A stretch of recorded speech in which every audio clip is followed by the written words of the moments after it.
Efirda Muqbil Toyir va Fangiz. Bugun men 9-soyli bolalar bog'chasidaman. Men u yerda hammaning sevimli tarbiyachi bo'lgan Sug'diyona Xurshidova bilan suhbat o'tkazaman. Uning pedagogik ish tajribasi 2 yil tashkil qiladi.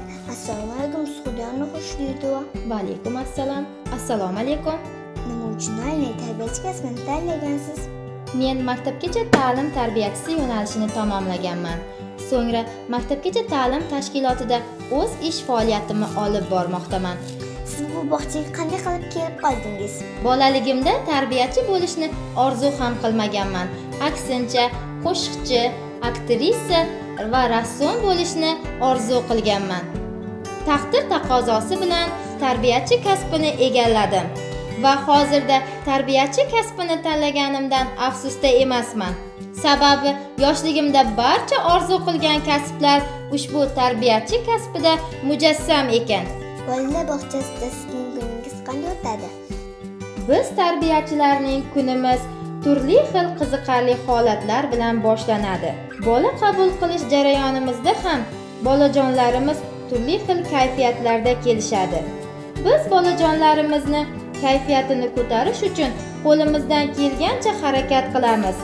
Shu jumladan bizning guruhimizda bolajonimizni kayfiyatini ko'tarish uchun ularni yanada xursand qilish uchun tinchlantiruvchi burchaklarni ham tashkil etganmiz.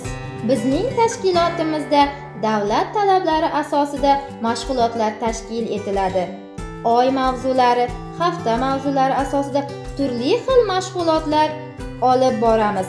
Bolalarning mashg'ulotga qiziqtirish maqsadida ularni turli xil yangi metodlar, quest metodi, Singven texnologiyasidan foydalanamiz.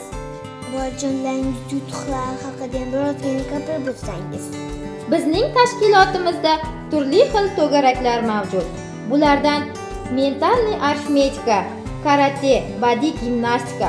Yaqinda bizda mental arifmetikadan tarbiyalanuvchilarimiz Birlashgan Arab Amirligining Dubay shahrida bo'lib o'tgan jahon chempionatida bolalar faxrli 1 va 3 o'rinlarni egallashdi. Karate va badiiy gimnastika to'garaklaridan ham tuman bosqichlarida Osiyo chempionatlarida faxrli o'rinlarni olib kelishmoqda. Shu bilan suhbatimiz o'z nihoyasiga yetdi. Xayr!